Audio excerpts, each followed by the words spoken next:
Donc, bonjour Julie. Bonjour Laetitia et bonjour à tous. Allez, c'est parti, automation. Alors, on a voulu commencer en insistant sur les bénéfices de l'automatisation si toutefois il en était besoin. L'automatisation, ça va vous permettre de gagner sur trois points. Le premier, c'est l'efficacité. J'ai commencé comme ça. On se disait qu'en cette rentrée, on courait tous après le temps déjà. Et plus on peut automatiser de choses et plus on sera efficace. Les choses qu'on va essayer d'automatiser, bien sûr, ce sont des tâches à faible valeur ajoutée. Et comme ça, vous pourrez vous concentrer sur ce qui compte vraiment dans votre boulot. Le deuxième aspect, le deuxième bénéfice de l'automatisation, c'est l'uniformisation. C'est important d'avoir des process qui sont uniformisés au sein de l'entreprise. Comme ça, chaque client est traité avec la même qualité dans la relation. Vous utilisez les mêmes modèles de messages, la même mise en page. Et étant du marketing, j'y suis particulièrement sensible. Et enfin, le dernier bénéfice qu'on a pu trouver dans l'automatisation, c'est de favoriser la collaboration. Voilà, vous allez le voir, l'automatisation permet également de travailler mieux ensemble. Et voilà, c'est parti. C'est parti. Alors, on vous propose aujourd'hui un webinaire qui va un peu se dérouler en deux temps.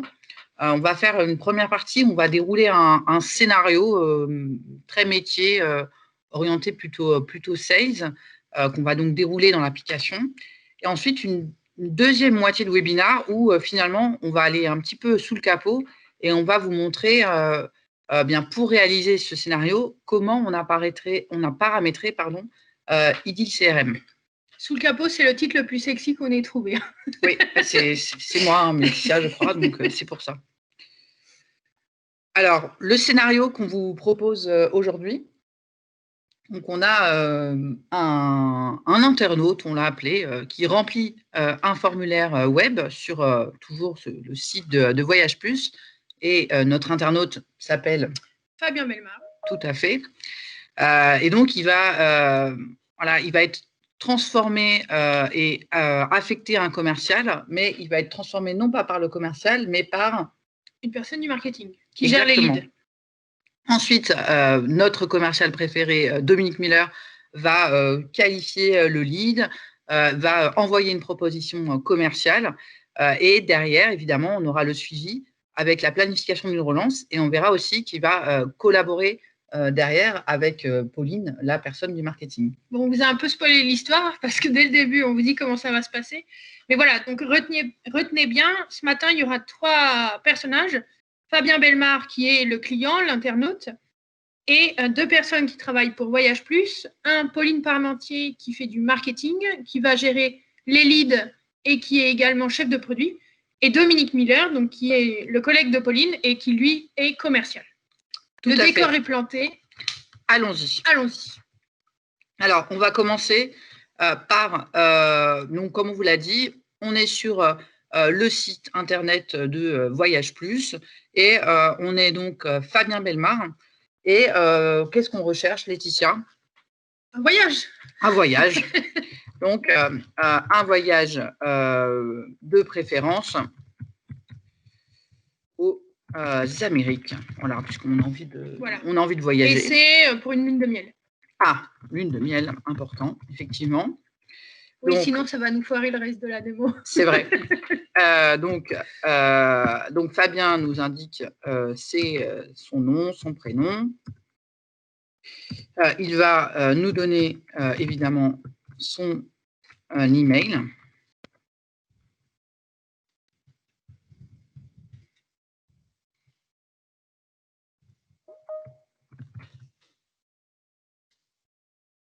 Il va, au passage, nous indiquer que il aimerait bien recevoir la newsletter de Spécial Golf et vous voyez dans ce formulaire, on va également gérer le consentement de Fabien Bellemare. Donc, on enregistre la demande. La demande a bien été prise en compte Et maintenant, donc, on a dit qu'on allait se mettre dans la peau de Pauline. Pauline, exactement. Donc, Pauline qui travaille au marketing, qui est donc est connectée sur son CRM. Et vous voyez qu'on a des petits compteurs ici avec les leads à traiter. Donc là, elle vient de se connecter, hein, c'est son écran d'accueil. Exactement. Donc, elle va avoir un nouveau lead à traiter.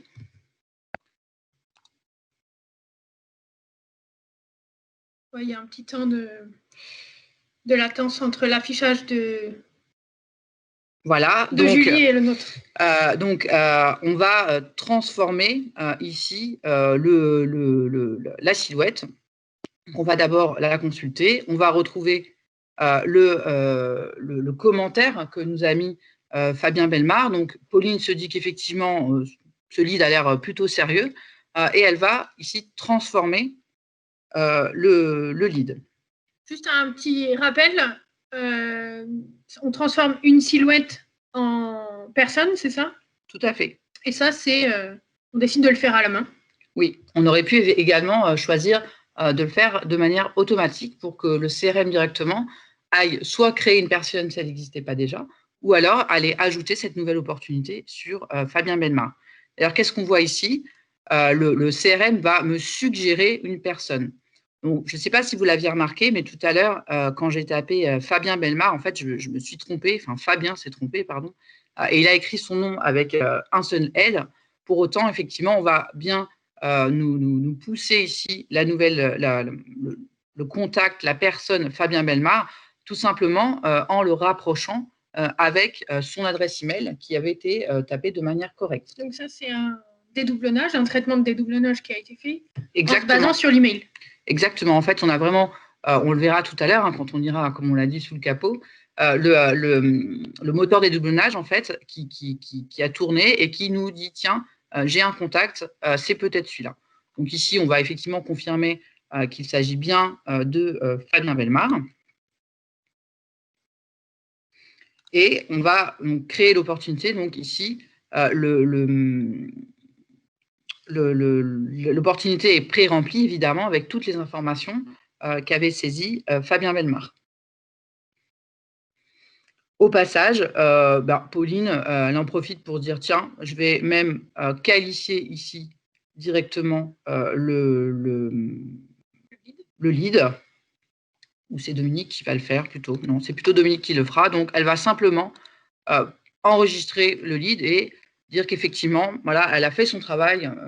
Voilà, on voit que les gens du marketing travaillent beaucoup. Elle a fait son travail, elle a transformé la silhouette. Et donc, maintenant, on imagine que c'est un commercial qui doit traiter cette silhouette. Merci Julie, j'ai beaucoup aimé ton tacle. De rien, avec plaisir. Donc là, elle a fait son travail. Donc, on se connecte au CRM avec le un commercial. De Dominique Miller, donc le commercial de Voyage Plus. Exactement. Donc, qu'est-ce qui se passe de son côté à lui? Donc, quand il se connecte, Dominique Miller, donc, il a un nouveau lead ici qui est arrivé. Et donc, il va pouvoir aller traiter ce lead. Alors, d'abord, pourquoi pourquoi est-ce qu'il arrive chez Dominique et pas chez... je ne connais pas les prénoms des collègues de Dominique, mais pourquoi est-ce qu'il arrive chez Dominique Miller et pas chez... Louise. Et Louise. Exactement. Eh bien, on le verra tout à l'heure, hein, encore une fois, on a décidé ici, dans cet exemple qu'on vous montre aujourd'hui, que tous les leads qui arrivaient via le site web devaient être traités par Fabien Bellemare. Ça, c'est une règle qui a été définie.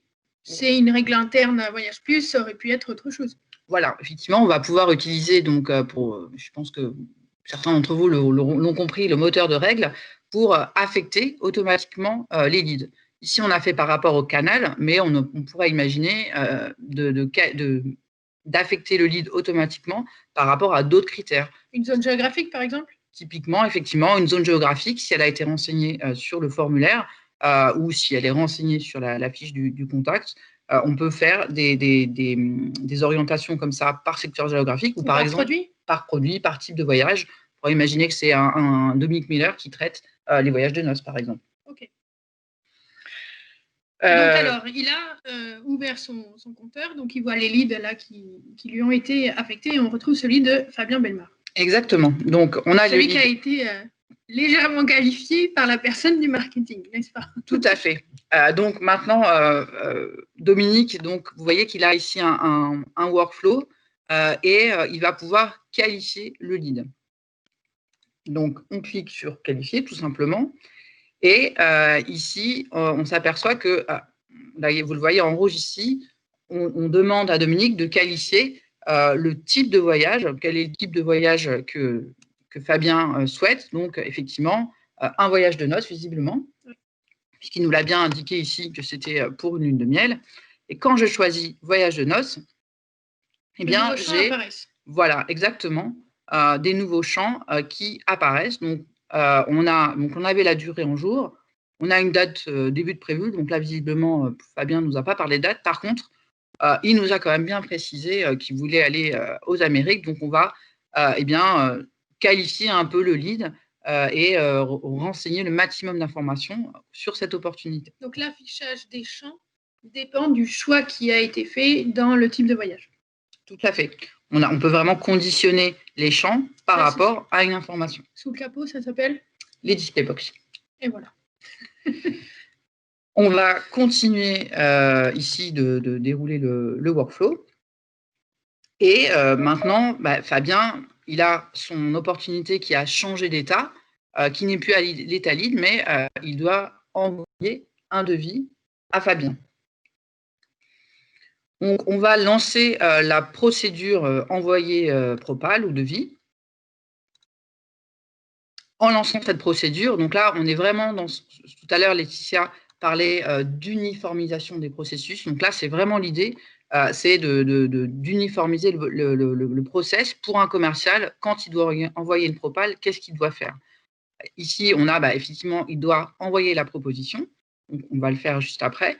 Et également, il va, on a planifié automatiquement une relance téléphonique chez lui. Plus tard. Et on a imaginé dans notre exemple que dans un mois, c'est Louise Bernard, la collègue de Dominique, qui est chargée de faire une relance par mail. Donc, pourquoi Louise Bernard? Ici, dans la procédure, en fait, on a indiqué que c'était l'assistant ou l'assistante du commercial qui devait effectuer cette relance. Donc, c'est pour ça ici qu'elle a été planifiée chez Louise. Donc, si c'était un autre commercial avec une autre assistante, ce commercial B lance la procédure. Donc, il a 2 tâches qui lui sont affectées, l'envoi de la proposition et la relance téléphonique. Et la 3e tâche est affectée à son assistant ou son assistante. Exactement. Donc, on va proposer un voyage à Fabien. Donc, on va créer une offre. Allez. Et voilà, on imagine où est-ce qu'on pourrait envoyer Fabien. Moi, je le verrais bien faire un spa en Arizona. Vendu. Enfin, vendu. On va essayer. On va essayer, en tout cas. On lui propose un spa en Arizona et voilà. Comme il a l'air hyper sympathique, il nous a laissé 4 mots, on lui fait une petite ristourne de 15%. Donc, on aurait pu appliquer, si on peut appliquer des remises en pourcentage ou en euros. Donc, finalement, on n'a plus que 2 550 € pour ce voyage. C'est donné. C'est donné. Donc, on va enregistrer cette offre. Et donc là, on va… on ne met pas une petite assurance, non? Non, on aurait pu. On aurait pu. Au cas où il ne se mariait pas. Ah oui, c'est vrai. On voulait ajouter une assurance. Bon, tant pis, pas d'assurance. On va maintenant envoyer la proposition. Pour ça, je vais utiliser l'interaction qui a été programmée automatiquement avec la procédure d'envoi de proposition. Donc, j'aurais pu aussi également passer par la to-do list. Ici, je vais passer directement par là. Et Dominique va adresser un mail à Fabien en bénéficiant d'un modèle de message qui a été également paramétré dans Edin. Donc là, on parlait d'uniformiser, c'est aussi sur l'image. Hein. Exactement. Donc comme ça, Dominique bénéficie d'un modèle de mail tout prêt. Il a quand même la possibilité… N'oubliez pas votre brosse à dents, bon voyage, voilà. Heureux, etc. La possibilité donc de personnaliser le message et donc de joindre quand même, on va quand même joindre une proposition, de joindre une proposition au format PDF Pour particulier, oui. Voilà. On ne lui a pas mis d'entreprise. Pour envoyer la proposition. Donc, quand je clique sur envoyer, vous vous rappelez, donc effectivement, Fabien va recevoir cet email, mais en plus, on a enregistré sous forme d'interaction pour vraiment tracer la relation client dans l'opportunité. Donc là, en moins de 10 clics, je ne les ai pas comptés, mais en moins de 10 clics, on a fait l'offre et on lui a envoyé un joli mail bien mis en forme avec un beau PDF joint. Exactement. On gagne du temps. On gagne du temps. Donc, vous vous souvenez, donc Dominique, il a fait son boulot. Il a fait son boulot et il a quand même fait une belle ristourne. Ah, ça oui, 15%. 15%. Ça doit être un copain. Exactement. Donc, si on retourne sur le portail d'accueil de Pauline. Pauline, on vous le rappelle, c'est la fille qui fait du marketing pour Voyage Plus, qui a traité le lead entrant, le formulaire de Fabien Bellemare.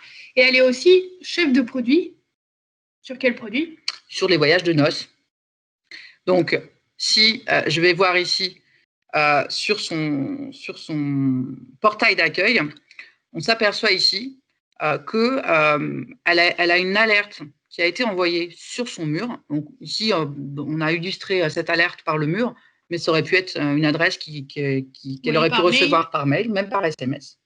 Et elle est avertie que, attention, Dominique Miller, ce cher commercial, a fait une remise supérieure à 10% sur le produit Spa Arizona dont on est, nous, responsables, nous, Pauline. Donc, voilà, ici, on voulait vous illustrer effectivement que le CRM, quand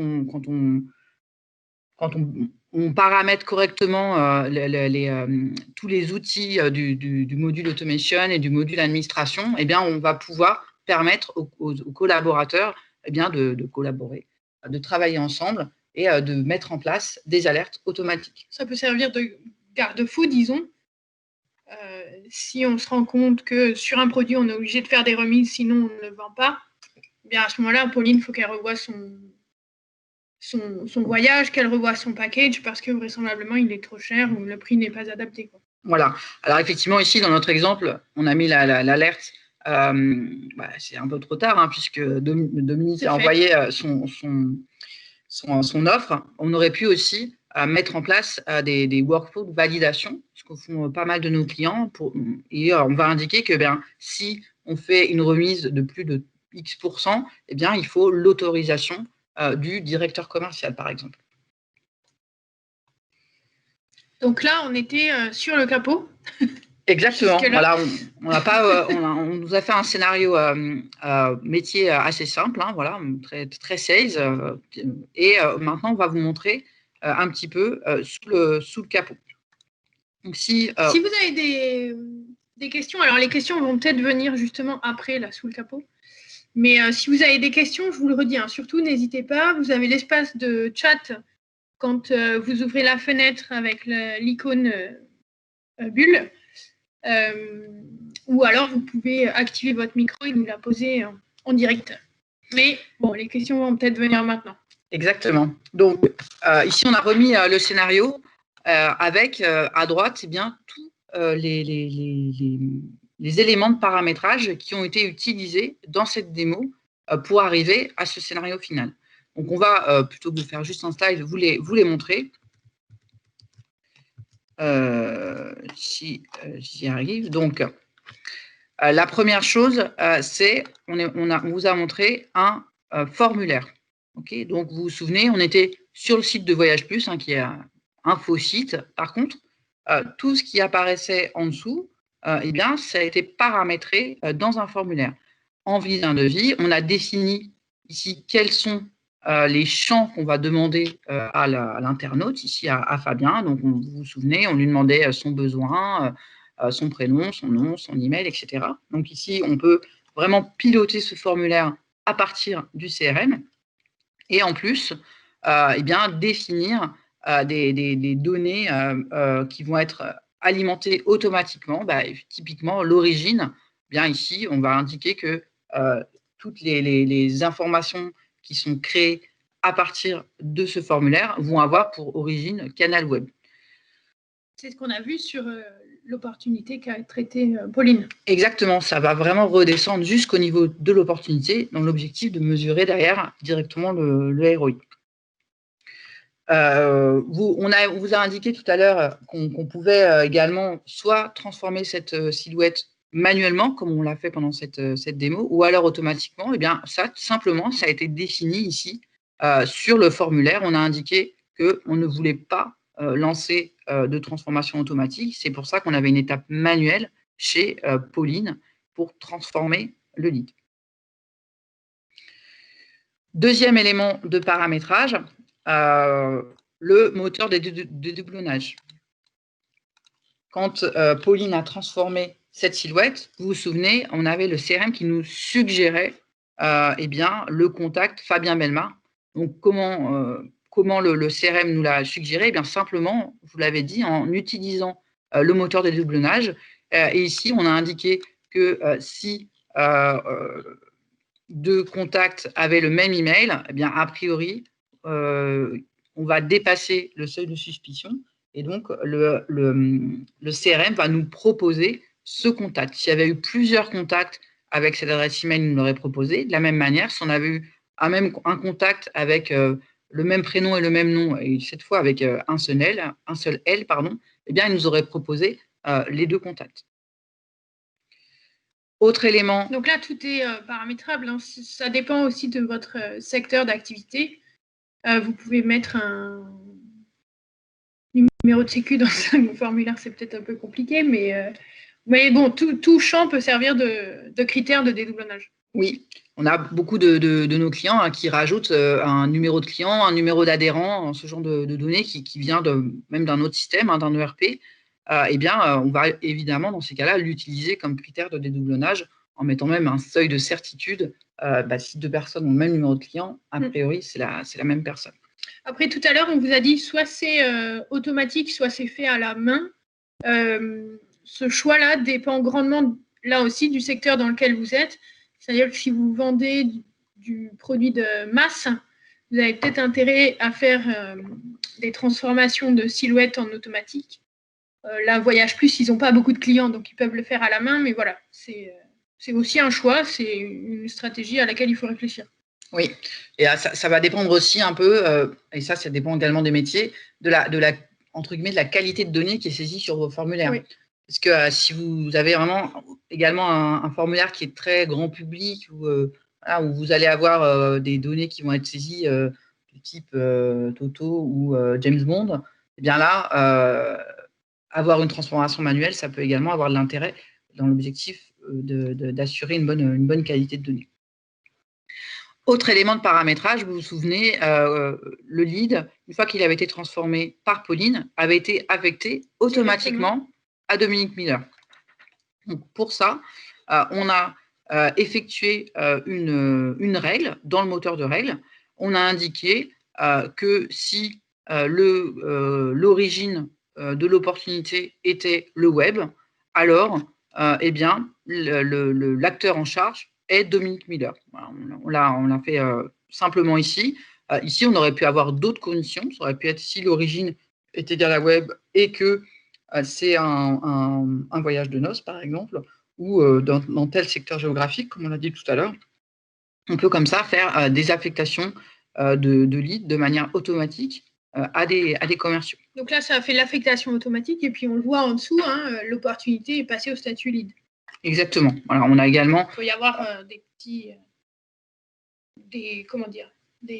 petites choses qui sont faites pour faciliter la vie du commercial, pour lui faire gagner 2 secondes. On aurait même pu, on ne l'a pas fait ici, puisqu'on voulait vous la montrer manuellement la procédure, mais lancer automatiquement la procédure. Comme ça, Dominique Miller, quand il arrive, il a déjà ces 3 actions à faire, il n'a même pas besoin de lancer la procédure automatiquement.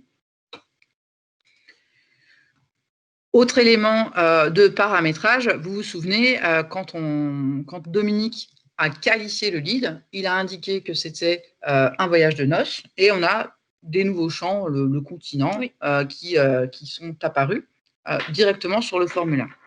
Pour ça, on a utilisé les nouvelles fonctionnalités de Displaybox. Donc, vous le voyez ici, on avait le champ continent souhaité eh bien, on a indiqué ici avec une condition que ce champ n'apparaît que si le type de voyage est égal à voyage noces. Donc, ça se fait vraiment facilement ici.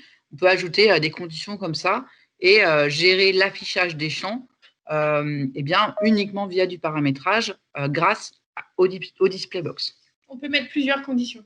On peut mettre plusieurs conditions, oui. Et on peut également aller même encore plus loin et d'indiquer que le champ pourrait être obligatoire uniquement si l'opportunité est à tel état. Voilà, on peut vraiment aller très loin dans ces conditions. Et on peut, si on regarde la fenêtre, avoir des choix différents si on est en lecture ou en modification également. Oui, complètement. Ce display box, il est aussi pas mal utilisé quand on a des données qui sont très souvent le CRM, il est interfacé avec un back-office par exemple, le temps qu'il est prospect, les données sont gérées dans le CRM et une fois qu'il devient client, il y a certaines données, l'application qui est maître de la donnée, c'est plus le CRM, c'est le RP et dans ces cas-là, on va utiliser ici lecture seule en modification si, et on peut ajouter une condition, si l'entreprise ou le contact est client, alors eh bien, le champ doit être en lecture seule. Modifier. Exactement. Seul le RP pourra le modifier. Voilà. Donc ça, c'est des choses qui sont souvent utilisées également quand on a des champs voilà, dont le CRM n'est pas forcément le maître.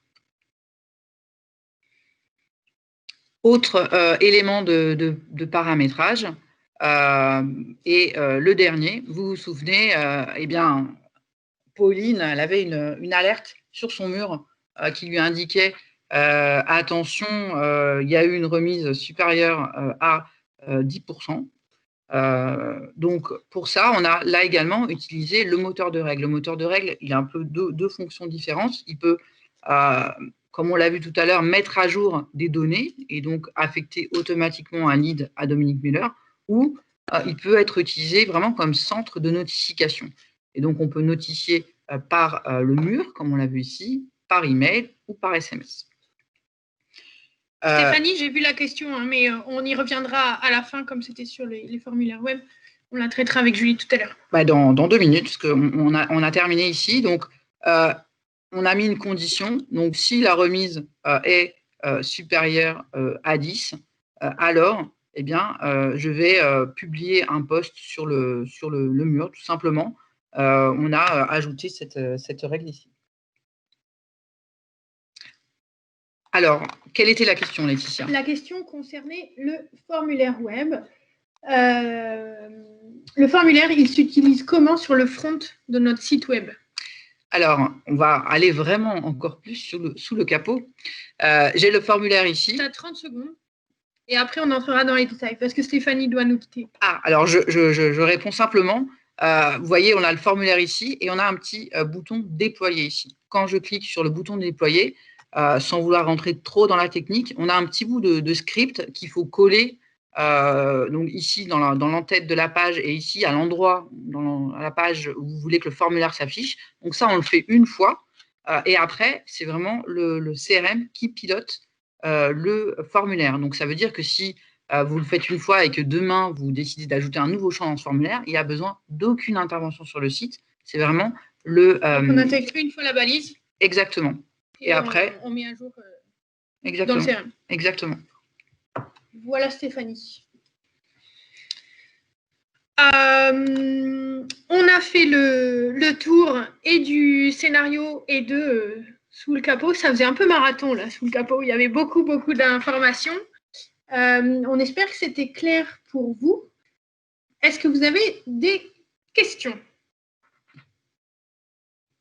Alors, le chat, vous l'utilisez en cliquant sur la bulle.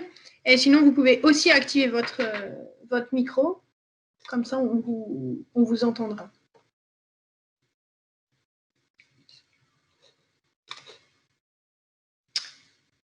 Ah, Sébastien qui nous pose la question, depuis quand existent les display box? Depuis quelle version d'IDIL?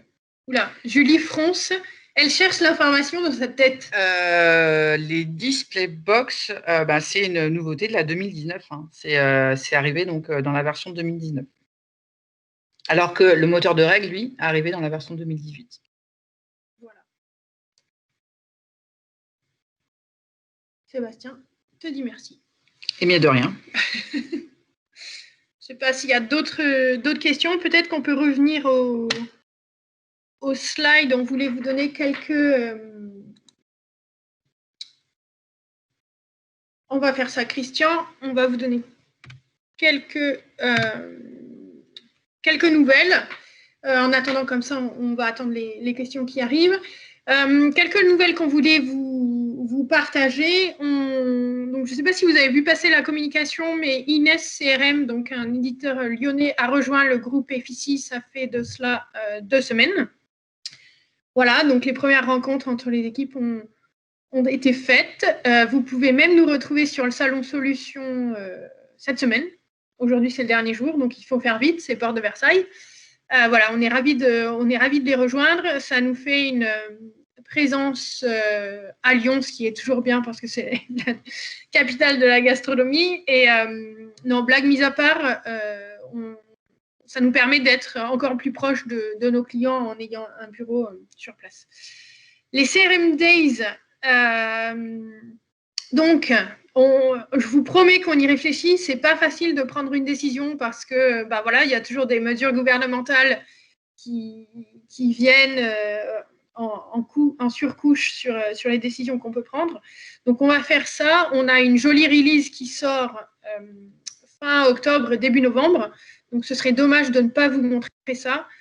On partirait sur une version digitale des CRM Days avec peut-être une présence sur place. En tout cas, on vous proposerait ça pour parfaire le discours. Donc, vraisemblablement, il y aura un événement de lancement qui, lui, sera digital. Et puis ensuite, des petits événements présentiels, non pas petits par le nombre, mais pas par, on l'espère, la qualité de l'événement. Et prochain webinaire, ce sera le 22 octobre. Du coup, on vous présentera pas la release, pas encore, parce qu'on sera un peu trop short, mais on vous trouvera un autre thème à aborder, plus d'informations à suivre. C'est bien, les questions arrivent pendant ce temps, on a bien meublé. Alors, Christian nous pose la question, est-ce que tu peux parler du paramétrage de la procédure de programmation des actions, s'il te plaît, plus en détail, Julie? Tout à fait. C'est les procédures, donc c'est vraiment très simple à paramétrer. Si on va regarder celle qu'on a utilisée tout à l'heure, qui s'appelait envoyer propal. Donc, il suffit de définir sur quel objet qu'on appelle dans Edil, elle se déclenche. Donc ici, l'opportunité. Et on a les modèles d'action qui sont définis ici. Si, imaginons, je voulais ajouter une quatrième action et je me dirais qu'à J plus 50, il faut l'appeler pour savoir s'il a été satisfait de la manière dont il a été traité par Dominique Miller. Eh bien, je vais juste à cliquer sur Action plus ici. Donc, on va ajouter, par exemple, une enquête. Voilà. C'est une enquête qui doit se faire par téléphone. Et on va définir ici quel est l'acteur, le collaborateur qui doit effectuer ces enquêtes. Donc, on peut dire, par exemple, c'est toujours Louise qui fait ces enquêtes. Et donc, on a dit qu'on la faisait à J plus 50. J'enregistre. Et là, vraiment, de manière très simple, j'ai ajouté une nouvelle action à cette procédure. Donc maintenant, si quelqu'un lance cette procédure, il y aura non pas 3 tâches à faire, 3 actions à réaliser, 3 interactions programmées, mais bien 4. Donc, si je veux en enlever une, je clique sur la croix. Enfin, c'est vraiment un outil qui est très simple à utiliser. J'espère que ça répond à vos questions. On va voir si Christian nous répond. On a Alexandre. Oui, ça répond à la question. Alexandre qui nous pose une question concernant le moteur de règles. Il souhaite envoyer des documents 15 jours après qu'une opportunité soit passée en statut gagné, et ce, à tous les nouveaux adhérents. Non, aujourd'hui. Pouvez-vous nous indiquer la procédure? Aujourd'hui, le moteur de règles on peut pas directement faire un critère qui soit déclenché en fait par le temps. Ici, on a une notion de voilà, c'est finalement qu'est-ce qui déclenche cette action, enfin ce que vous êtes en train de décrire. Eh bien, c'est à J+14, il ne faut pas le faire, à J+15, il faut le faire. Donc aujourd'hui, le moteur de règle n'a pas la possibilité de le faire. Donc ça veut dire que si vous voulez faire cette action, eh bien, il faut customiser, voilà, peut-être via une tâche planifiée, par exemple, qui pourrait déclencher ce point. Mais c'est quelque chose qu'on réfléchit à ajouter au moteur de règles. Mais aujourd'hui, c'est pas possible. Si j'ai bien compris ta réponse, Julie, ce qu'on pourrait faire actuellement avec le moteur de règles tel qu'il est aujourd'hui, c'est dès que l'opportunité passe au statut gagné, on envoie le document. Ça, c'est possible. Oui.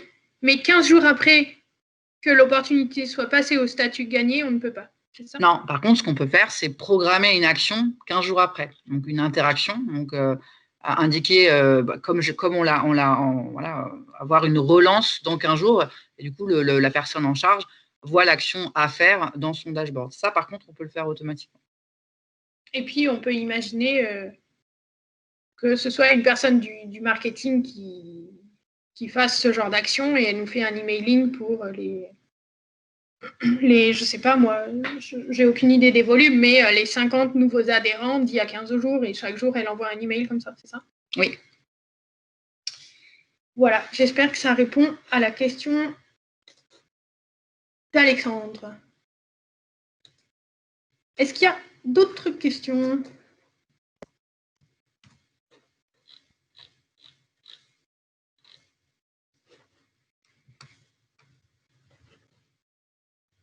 On sent que les adhérents vont être pris en charge de manière efficace sur certains clients.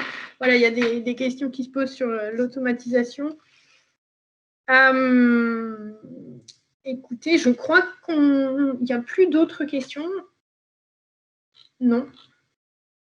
Non, donc on vous souhaite une bonne journée à tous. On est ravis de vous avoir retrouvés. On est aussi désolé de ce qui s'est passé la semaine dernière. Voilà, faire le webinaire sans avoir accès à la plateforme de démo, vous l'avez compris, c'eût été très très compliqué et pas très intéressant. Donc c'est pour ça qu'on a préféré on a préféré décaler d'une semaine le webinaire. Donc rendez-vous le 22 octobre. Vous recevrez l'invitation pour le prochain webinaire. Voilà, d'ici là, on vous souhaite une bonne journée. Merci Julie. Merci Laetitia et merci à vous pour votre écoute.